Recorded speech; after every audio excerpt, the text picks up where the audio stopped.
Olá, seres do submundo. Como estão hoje? Tem tido ótimos pesadelos? Galera, eu queria falar aqui no começo do podcast uma coisa que eu sempre falo. Mandem mensagem pra mim, mandem a opinião de vocês, mandem o feedback. Pra mim é realmente muito importante ouvir o que vocês têm a falar, ouvir o que vocês estão achando do podcast, qualidade, críticas, mandem bastante críticas. Eu gosto muito de saber o que eu poderia melhorar pra vocês. E lembrando que esse podcast também aqui é mantido pelos patrões. São os patrões que fazem esse podcast continuar existindo. Então, patrões, muito obrigado. Sem vocês eu não conseguiria continuar isso aqui. E se você quiser se tornar também um dos patrões, é só acessar o PicPay, o Patreon ou o Catarse. Lá, vocês vão encontrar vários meios de apoiar o podcast. Lembrando que os apoiadores têm acesso ao grupo especial aqui do Submundo e também têm acesso a um episódio extra por semana, além de alguns outros mimos. Mas chega de falar disso. Vamos para nossa história? Eu sou o Bruno Lima e esse é o Submundo Terror.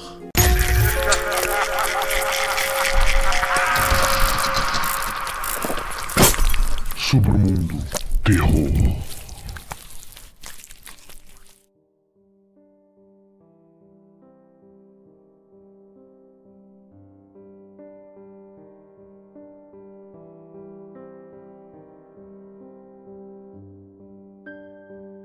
Quando eu era criança, a escola que frequentei era peculiar, mas maravilhosamente interessante. Talvez fosse o fato de que era cercada em alguns lugares por arbustos crescidos e em frente a uma madeira estranhamente torta que acendia minha imaginação. Ou talvez sejam os professores e crianças engraçados, excêntricos e às vezes temíveis que a faziam assim. Na verdade, eu não sei. Eu não tenho certeza de quando foi construída, mas certamente se destacava das casas e das ruas tranquilas que a cercavam. O prédio era coberto por uma tinta vermelha de fogo brilhante que atraía seus olhos imediatamente. Lá estava eu, dos 5 anos de idade até os 11 ou 12 anos, e como a maioria das crianças, tenho lembranças carinhosas e cruéis desse lugar. Todos os dias, com uma mochila nas costas, eu vagava pela madeira torta e acenava para a senhora do pirulito, a senhora Collins, uma senhora gentil cuja função era parar o tráfego com sua placa amarela brilhante, permitindo-nos atravessar em segurança. E depois de encontrar meus amigos, atravessava os portões marrons enferrujados em um dos 2 playgrounds. Corria o boato de que no passado os 2 playgrounds existiam para separar meninos de meninas, um conceito compreensível e totalmente desatualizado. Na época em que fui para a escola, o primeiro playground havia sido designado para crianças de 5 a 8 anos, o segundo para aqueles de 8 anos ou mais. No parquinho das crianças mais velhas, havia um pequeno prédio de tijolos vermelhos separados do complexo escolar principal. Há muito que caíra em desuso e, na verdade, fora vedado aos olhares indiscretos com as portas e janelas fechadas com pedras e argamassa, tornando impossível ver o que havia dentro. Seu propósito parecia um pouco misterioso, já que a maioria dos professores parecia contornar o assunto inteiramente.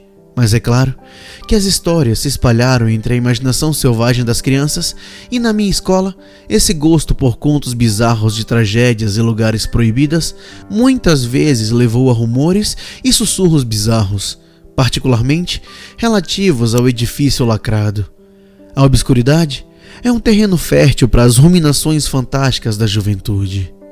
Quando eu e meus amigos estávamos no parquinho, às vezes nos esgueirávamos por uma passagem estreita que levaria a outra e espiaríamos na esquina. Lá, víamos as crianças mais velhas jogando futebol ou simplesmente andando por aí. É engraçado como as crianças mais novas olham para os seus colegas mais velhos, pensando que pareciam estar se divertindo muito mais do que nós. Mas antes que fôssemos expulsos pelo zelador ou por um professor que estivesse passando, meus olhos sempre levavam àquele prédio lacrado. Havia algo de solitário nele, isolado, e embora cercado pelos gritos e vibração de um pátio de escola, sua aparência sugeriria um silêncio grave para mim. Algumas das crianças mais velhas gostavam de assustar a si mesmas e a nós, e nos diziam dramaticamente que tinha sido usado como um departamento de ciências e que havia ocorrido um acidente horrível lá, que produziu coisas estranhas e horríveis e tiveram que ser mantidas longe do mundo. Mesmo como uma criança de 8 anos, eu sabia que era uma mentira quando ouvi isso. Depois, havia o relato de que havia sido a sala de um diretor anterior e bastante brutal, décadas antes, e que ele havia morrido ali em um incêndio.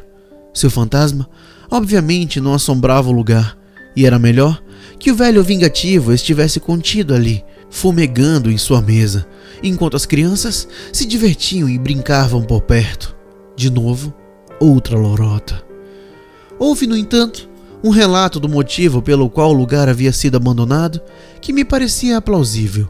O prédio era, na verdade, um banheiro. Sim, um banheiro normal. Sem frescura, sem laboratório secreto, sem espíritos mortos de um professor-chefe arrogante. Ele simplesmente foi lacrado quando novas instalações foram instaladas na escola para impedir que as crianças entrassem e se metessem em encrencas. Mesmo assim, apesar dessa explicação mundana, ainda haviam histórias a serem contadas sobre o prédio de tijolos vermelhos e desconectado no parquinho das crianças mais velhas. Embora eu já tivesse ouvido as histórias, foi só quando estava no 4º ano na escola que me tornei intimamente e, na época, desconfortavelmente envolvido com ela. O parquinho das crianças mais velhas era ladeado em 3 lados por uma seção retangular da própria escola, com um 4º lado separado das casas vizinhas por uma parede mofada de vermelho escuro. Estava isolado do outro parquinho, além da passagem acima mencionada, e para aumentar a sensação de aprisionamento, era caracterizado por altas cercas de metal que se erguiam em locais onde um corajoso colega de classe poderia ter tentado sua grande fuga. No entanto, havia um portão antigo que permitia algum tipo de acesso, mas, como os guardas da prisão, os professores costumavam verificá-los regularmente. Lá no canto do terreno ficava um antigo prédio. Suas janelas eram de fato fechadas em tijolos, assim como suas 2 portas, mas o telhado parecia incomum para mim, sendo plano em alguns lugares e certamente acumulando poças de água da chuva durante as estações mais úmidas. Eu estava naquela idade e, embaraçosamente ainda hoje, sou apavorado com as alturas e fiquei muito horrorizado quando descobri que subir no telhado dos velhos banheiros era visto como algum tipo de rito de passagem.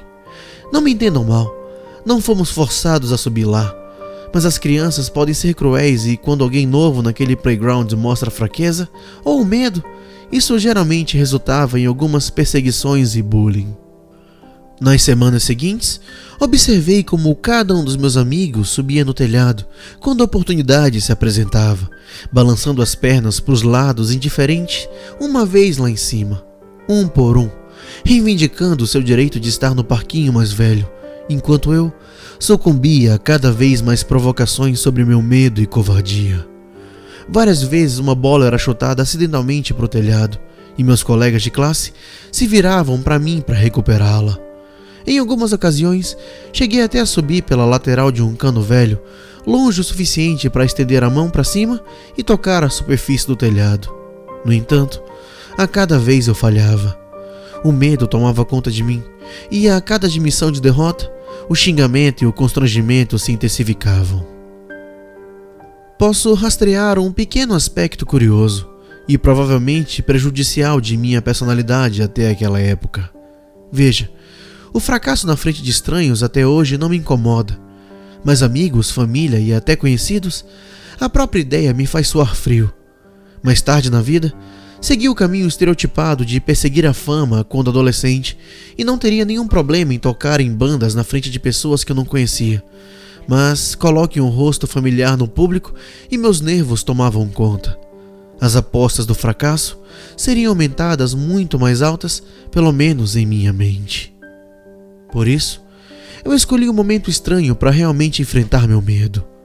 Um dia depois da escola, esperei do lado de fora dos portões, observando enquanto as crianças saíam lentamente dos 2 playgrounds, chutando as folhas do outono. Os pais acompanharam o mais novo dos meus colegas, enquanto os mais velhos caminhavam com seus colegas. Alguns ansiosos, outros nem tanto, descendo a colina, passando pelo bosque, até suas casas nas redondezas. À medida que a escola ficava cada vez mais vazia e os próprios professores começavam a sair, eu descia a rua, entrando nos jardins dos fundos do prédio. Sempre achei a parte de trás da minha escola um lugar interessante. Consistia em arbustos e um antigo campo de futebol.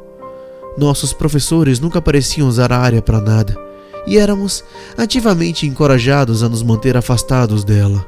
Novamente, houve histórias entre os alunos de que uma criança havia sido abduzida enquanto brincava lá anos antes. Se isso era verdade ou não, eu não fazia ideia. Assim que tive a maior certeza de que todos tinham ido embora, esgueirei-me por entre os arbustos por uma pequena inclinação na parte de trás do playground. Lá, embutido na parede, estava o estreito portão marrom que os professores vigiavam, mas que eu sabia que nunca tinha sido usado. Achei que tinha servido a um propósito legítimo anos antes, mas para mim e meus amigos, era o lugar onde subiríamos para correr pelo terreno da escola no fim da semana, quando ninguém estava lá. Era um lugar excepcional para brincar de pique-esconde, com tantos cantos e fendas para se esconder.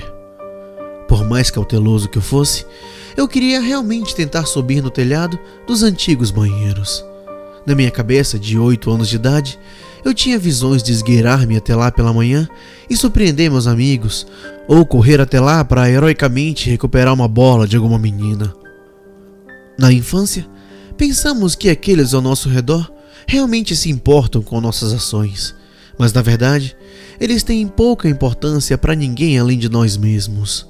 Sim, fui um pouco intimidado por não ser tão forte ou destemido quanto aqueles ao meu redor. E aquela sensação de fracasso público, de insegurança, embora uma sensação potente em uma idade jovem, embora, em retrospectiva, completamente exagerada, foi o suficiente para me dar a coragem de, pelo menos, tentar a escalada.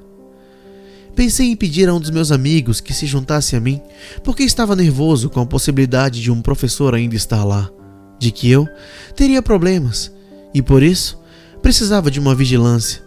Mas isso só me daria alguém para quem falhar. Eu decidi tentar sozinho. Depois de esperar pelo que parecia uma eternidade, pulei lentamente o portão, que sacudiu terrivelmente sobre meus movimentos, ecoando pelo parquinho. Então, depois de observar hesitantemente as centenas de janelas que pontilhavam o movimento da escola, e feliz o suficiente com a ausência de luz que emanava delas, caminhei silenciosamente para o prédio lacrado. Embora eu soubesse que tão pouco quanto a audiência de uma pessoa poderia afetar minha confiança, em parte desejei não estar sozinho, pois o prédio e seus arredores desertos me deixavam inquietos. Eu sabia, no entanto, que se tivesse subido lá uma vez, teria vencido meu medo e seria capaz de subir ao telhado com facilidade no futuro, esperançosamente colocando qualquer xingamento de lado. Fiquei olhando para o cano do esgoto que seria meu caminho para o sucesso, agarrando, como fazia através de ferragens enferrujadas na lateral do prédio. Naquela época, minha mente ficava frequentemente nublada com as piores possibilidades, focando no resultado mais negativo. E quando comecei a escalar lentamente, imaginei que o cano de esgoto se soltaria da parede e me jogaria contra o chão de concreto a qualquer momento. A verdade é que não se mexeu. Por mais que eu acreditasse que sim, sem uma testemunha, eu estava agora tão longe quanto eu havia alcançado, capaz de colocar minha mão acima de mim e tocar a borda do telhado. Meu coração disparou de emoção quando comecei a acreditar que realmente poderia fazer isso, que o sucesso estava ali e eu mal podia tocar nele. Então, cometi o erro de olhar para baixo para verificar o meu progresso. A experiência da altura é algo difícil de transmitir a quem não tem problemas com isso. Embora, na realidade, eu provavelmente não estivesse a mais de 2 ou 3 metros do chão, percebi isso como uma distância monumental. Senti meu estômago revirar, meu coração bater irregularmente e o mundo abaixo começar a girar e se distorcer. Pior ainda, uma perda de nervos permeou meu corpo, deixando-me com uma sensação de fraqueza, e comecei a sentir meu aperto começar a afrouxar. É estranho como a mente funciona, pois assim que eu estava pronto para admitir a derrota mais uma vez e recuar, os insultos e zombarias de meus colegas ecoaram em minha consciência como se estivessem presentes. Lá embaixo, me provocando. Com o que parecia para mim um grande esforço, descobri que continuava subindo, minhas mãos alcançando o telhado úmido, e antes que percebesse, lá em cima estava eu. Soltando uma risada de excitação, uma sensação de alívio tomou conta de mim. Mal podia esperar pelo dia seguinte, estar lá no telhado provando que aqueles que foram cruéis comigo estavam errados, espiando por cima da borda, ainda sentindo o medo das alturas, mas nem de longe tanto quanto havia feito antes. Meu triunfo estava sufocando minha ansiedade. Ainda assim, eu não estava muito ansioso para permanecer lá por muito tempo. Então, decidi investigar meus arredores brevemente. Então, descer de volta para a segurança do parquinho e ir para casa extasiado. O telhado foi pintado em uma cor vermelha ardente, semelhante ao prédio da escola principal, mas há muito tempo havia se descascado e rachado, sugerindo que já fazia muito tempo que alguém havia subido para lhe dar uma nova pintura. Levantando-me com cautela, senti minhas pernas tremerem um pouco enquanto meu estômago se revirava de novo com o pensamento de quão alto eu estava. Realmente ridículo, já que a altura do telhado provavelmente não era superior a 3 metros. Ainda assim, não importa o quão nervoso eu estivesse, a sensação de triunfo que eu sentia percorrendo meu corpo era verdadeiramente maravilhosa.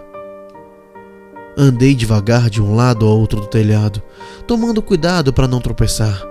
A curta caminhada do cano de esgoto até a saliência oposta e de volta me encheu de uma sensação de conquista, como de alguém patrulhando seu território. Naqueles breves instantes, aquele telhado, aquele prédio inteiro, era todo meu. Assim que me virei para finalmente voltar ao solo, percebi que no meio do telhado havia um buraco. Não tenho certeza de como não tinha percebido isso antes, embora fosse bem pequeno, grande o suficiente para que eu pudesse passar minha mão e um pouco mais.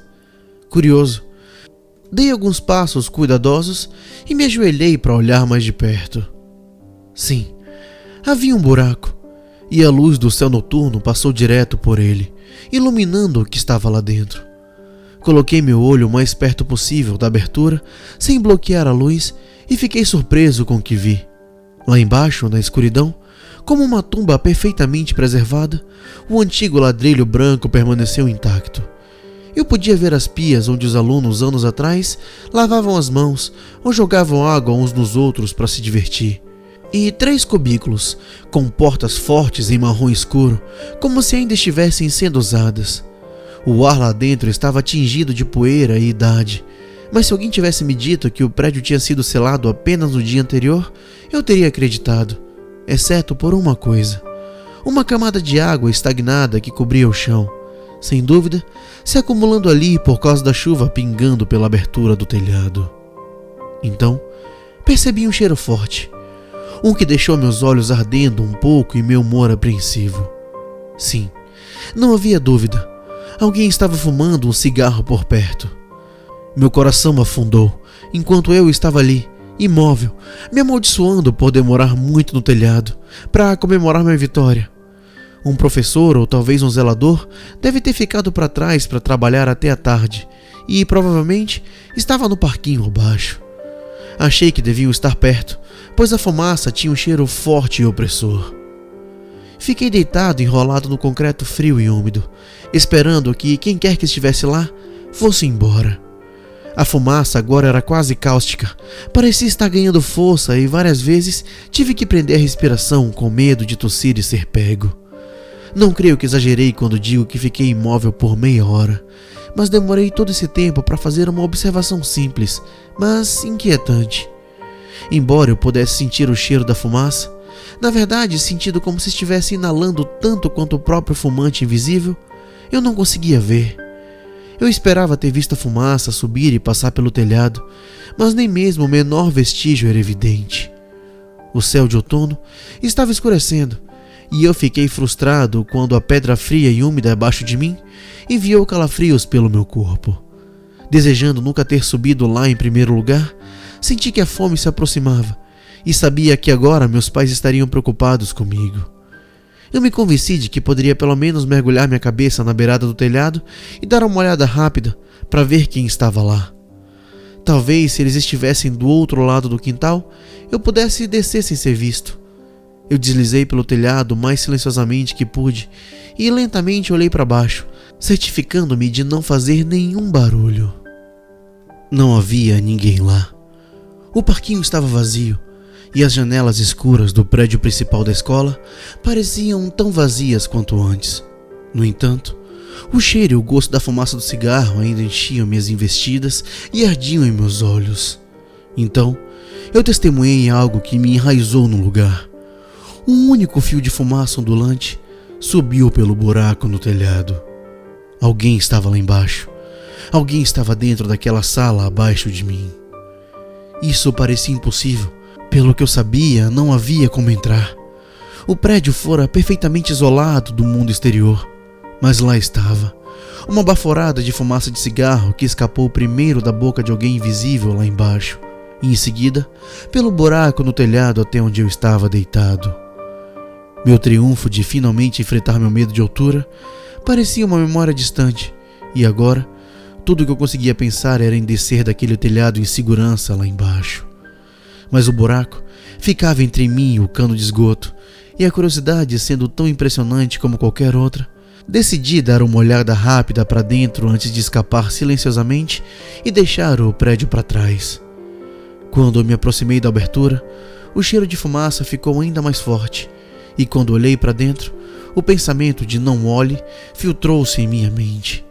Mas era tarde demais. Eu já tinha olhado. No início não havia nada. A sala abaixo parecia mais escura do que antes, mas isso poderia ser explicado pelo céu escuro e meus olhos se adaptando à mudança.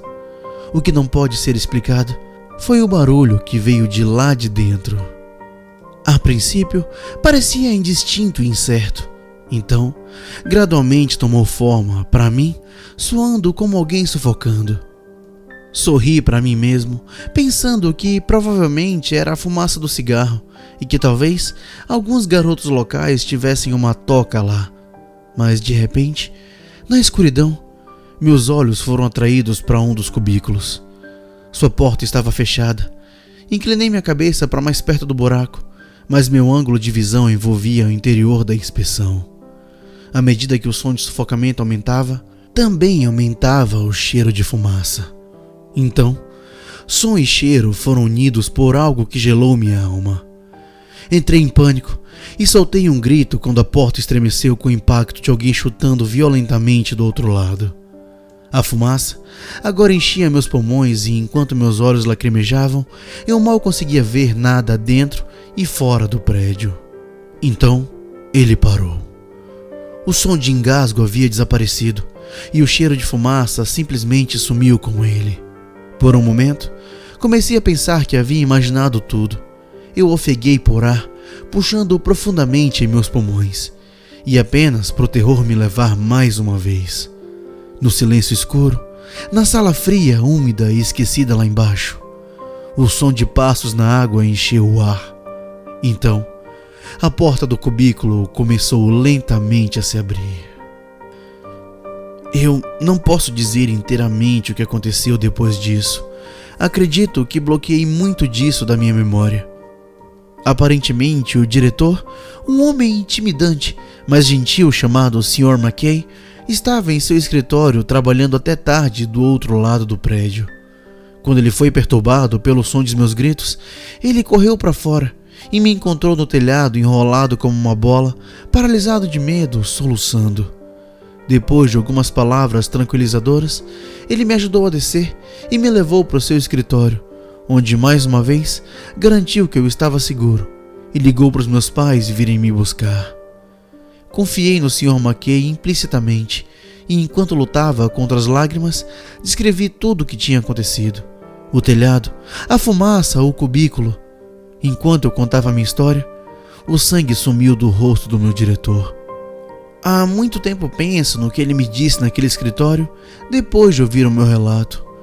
Talvez ele quisesse me assustar para que eu e outros nunca mais nos aventurássemos lá em cima. E olhando para trás, parece ser uma coisa estranha compartilhar com uma criança já assustada de outra forma. Mas ele parecia genuinamente perturbado com os eventos que eu havia transmitido a ele. Ele me disse que anos antes de eu ir para a escola, houve uma tragédia lá envolvendo uma menina de 12 anos, cujo nome ele se recusou a nomear. Ela tinha a reputação de ser difícil. Os professores deram o melhor de si, simpatizando com ela, pois ela vinha de uma origem abusiva, mas a acharam quase impossível de controlar, já que muitas vezes ela ameaçou violência e havia sido suspensa várias vezes por brigar com outros alunos. Um dia, ela decidiu faltar uma aula e conseguiu persuadir 2 outras meninas a se juntarem a ela, prometendo um cigarro para cada uma. Assim, conforme a história contava, as meninas escapuliram quando o sinal da aula tocou e se esconderam no banheiro. Os detalhes do que aconteceu depois não foram divulgados, mas o que ficou claro é que a pobre garota teve algum tipo de convulsão e morreu ali mesmo. As outras garotas alegaram que já haviam saído antes que isso acontecesse, mas haviam rumores e acusações das quais a maioria apenas sussurrava, mas muitos acreditavam. Foi sugerido que a menina estava com as amigas quando ocorreu a convulsão e, com medo de serem flagradas fumando e matando aula, levaram a amiga para dentro da baia, fecharam a porta e a deixaram lá. Se eles acreditavam que ela talvez se recuperasse ou não, era assunto de muita especulação. Os arranhões e batidas do interior do cubículo sugeriam definitivamente que ela continuara a ter convulsões enquanto estava lá. Talvez até em uma tentativa descoordenada de escapar e gritar por socorro. Depois disso, o prédio foi fechado e a escola e a comunidade fizeram o melhor que puderam para deixar a tragédia para trás. Talvez o Sr. McKay tenha inventado tudo apenas para me aterrorizar, pegando o que eu pensava ter experimentado e usado para inventar uma história destinada a me assustar e nunca mais voltar àquele lugar. Infelizmente, algumas coisas indesejáveis aconteceram depois disso. De fato, evitei o telhado daquele prédio lacrado a todo custo. Meu medo de altura não era nada comparado ao pavor que aquele edifício então sentia por mim. É claro que meus colegas de escola não acreditaram na minha versão das coisas, acusando-me de mentir sobre toda a história apenas para evitar ser ridicularizado. Para eles, nunca cheguei lá. Por último, tive um sonho recorrente ao longo da minha infância. Um sonho do qual eu acordava suando frio enrolado na minha cama, gritando. Eu sei que nele eu estaria deitado naquele telhado, espiando pelo buraco naquele lugar abandonado. Mas a memória sempre parece vaga de alguma forma. Tudo o que me resta é a impressão de uma porta de cubículo se abrindo e algo me olhando de dentro dela.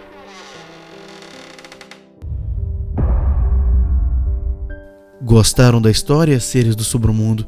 Então não se esqueçam de ir lá no nosso YouTube e se inscrever no canal. Deixem um comentário lá também, é bem interessante ver o que vocês dizem. Não esqueçam também de ir no Instagram e seguir a nossa página lá no @sobremundo. Vai mesmo, é muito bom eu poder ver as pessoas que estão me seguindo também, ajuda muito a me conectar mais com vocês, tá bem? Muito obrigado por tudo. Boa noite e bons pesadelos.